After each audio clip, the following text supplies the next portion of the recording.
laundry, do whatever you do, and eat. Because at 1 o'clock you go back to class until 6. You eat. At 8 o'clock, you either go compulsory study or you have a night problem. You might be out till 1, 2 o'clock in the morning. Then you get back up at 5. And most of these people were what I call old men. They were in their 30s. I was in good shape, and a lot of them dropped out because they couldn't stand the pressure they put on you. The reason they put so much pressure on you, is to see how you would act under, when you're tired. And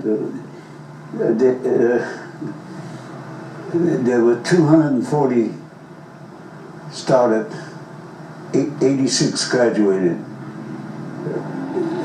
A lot of them dropped out because they were college professors. The early 30s, a lot of there was intelligentsia was more socialistic and communistic, and their backgrounds, they were very tough on it. In fact, they came to Ripley, they checked my back, they checked that family back. They thought it was the FBI, but it's the CIC does check. And it took 6 weeks. And they were dropping out like flies. One of them who was I would think the smartest in the class, he had been the secretary to a fellow named Reuter, who was head of the automobile union. He was out, and the thing about it is they dropped on a bunch of them the day before graduation. The whole thing, when they drop out, they go back to their original unit. Well, I had, before I went to CIC school, I was a tech sergeant, and our first sergeant was in the automobile, in a Jeep accident. He was in the hospital. While he was in the hospital, I was acting first sergeant. And they shipped him to the general hospital. That meant I would be first sergeant. I thought that was a good thing. But I never got there because he But for some reason, they put me in charge of the 86 that went on overseas together. I don't know why. Anyway, I had to make up for classes and all that. We didn't do much, but anyway, we went overseas on an aircraft carrier that was carrying planes to England. No pilots. Do you remember the name of it? It was what they called a baby carrier. There was a freighter converted to an aircraft carrier. What year was that? In 1944. When? Well, let's see, probably early December, November, December, because I was in the combat area the Christmas of 44. So anyway, I never seen this before. 2 men to a room, white sheets for the pilots, and the mess hall. You go there, and what would you like for breakfast, sir? I haven't used the mess kit. I said, boy, I'm in the wrong service. I'm going to join the Navy next day. So anyway, they went in a convoy. So we got to England, landed in Glasgow, Scotland. Went on a train all the way across England. And before we went to the continent, they gave us a 24 or 36-hour pass. Everybody went to London. I went to Manchester because Henry Hesse, the best man, he was stationed there. So I went there, and just glad to see him. He introduced me to everybody. And then he said, "Where are you staying tonight?" I said, "I'm at the Red Cross." But he said, "No, come on with me." He had fallen in love with a family, Cohen, the daughter. They were the nicest people. They couldn't give enough. At that time, England had a ration of 1 egg per person per month. That morning, she knocked on the door, brought me a tray with 2 eggs and toast. I said, "I can't do this." "Yes, you are, you're our guest." I never forgot that. Wow. Well, anyway, somehow when he got out of service, my cousin Gretchen, who was a matchmaker of the company, saw to it that he married the Spitzer, the daughter of the president of Forest City Manufacturing Company, which was the largest dress manufacturer in the United. So anyway, that I know what happened to the girl in England, but he was very much in love. They were very much in love. So then from then I went overseas. So how did you get to the continent? On a LST, landing craft. We got a jeep. Each agent had two agents had to speak, but I was by myself then until I got where I was going, and you just ride it off the. But the problem was when we got to the harbor in France. I forgot the name of it. So anyway, they were trying to open up. There were so many ships and sunk in there. For 24 hours we sat out there waiting to get into the. By that time it was snowing. So anyway, the first night we laid out in the snow. We didn't pitch tents. We put the shelter half on the ground so we wouldn't get wet.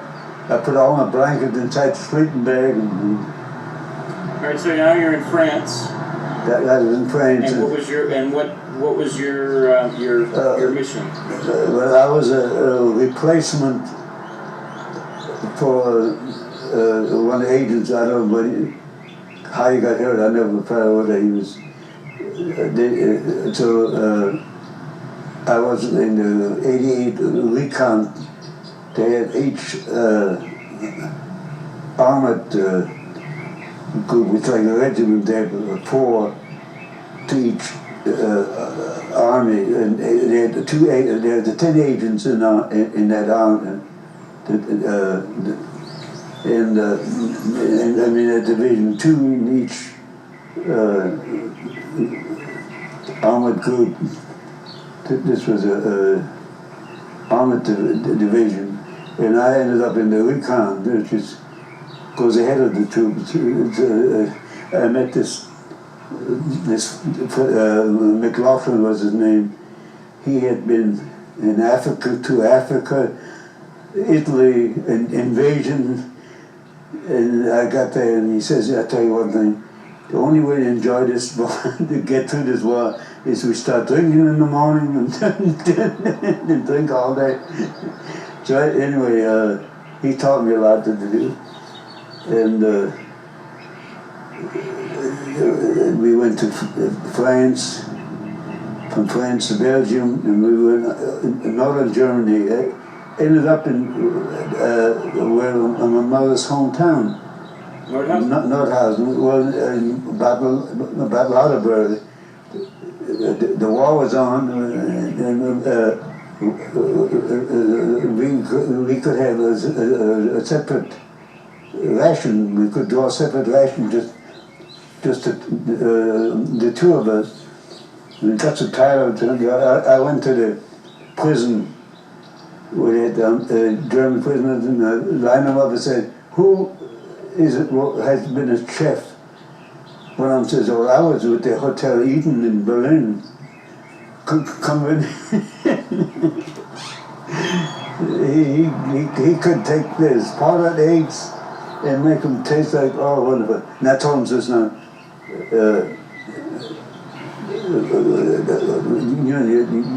you do right, you won't have to go back to Canada. Also, when we moved on, I sent him back to Canada. Well, we ate like kings for about 2 weeks. He used to swap coffee for, we hadn't had any lettuce. I never ate lettuce. I loved it because I hadn't had anything like that.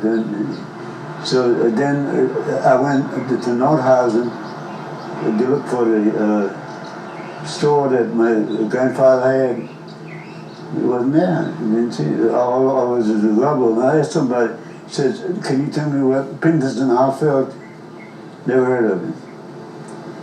Finally said, oh, you mean writers? They're the ones that took it away from him. And that's right there. And all it was the bomb that bombed the thing. Bombed the store. I took pictures from my grandfather. They had the store in the back. I had a yard, and then they had their living quarters. They had a large store. Maybe, oh, I don't know. Nordhausen was a town of about 100,000 people. And I was in that area for quite a while. What was your job? What was the job of an agent? To be able to find the enemy intelligence. How did you do that? Well, you have to go across the line and try to, and anybody that comes across you, arrest them and see whether he's a spy or whether he's just a farmer looking for his cows. You went across the line in uniform or did you? No, you wear a uniform in combat area. No, I never did, but you could wear civilian clothes to do it. I didn't do that. You wear no rank.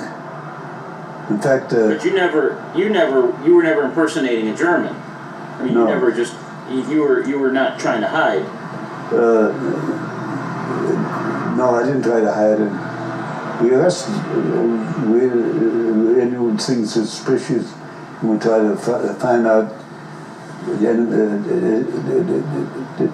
The slogan was never underestimate the enemy's potential. I mean, anything can be done, they can do, you know. So, it happened to me one time. Each division had a password, but I got lost. And had password, I didn't have the right password. I heard click, MP. And me with a German accent. I finally got him to call the OD, the officer of the day, and I convinced him that I was. Now you talk about, and it was nighttime, it was dark. And here's a guy with a German accent. And me, not knowing that I was in the wrong section. I got lost. So you're in Germany.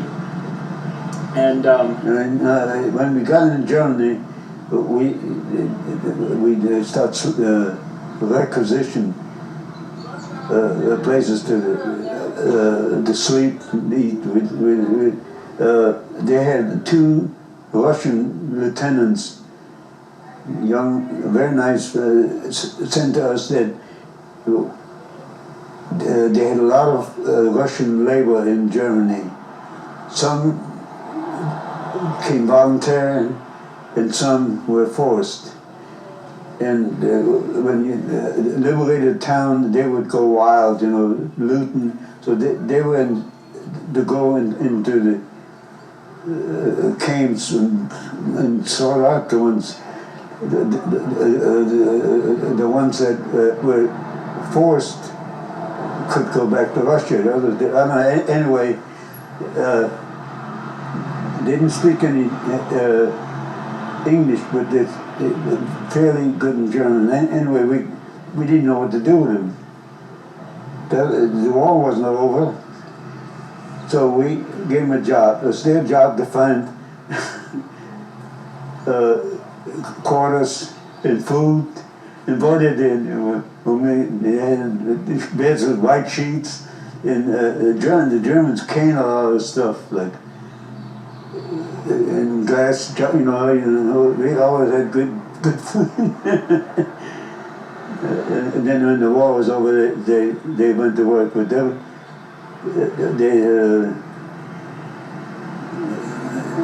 didn't know what to do with them. They sent them into the division, so they gave them to us. Then after the war, everything changed. They had a lot of what they called prisoner interpret. The ones that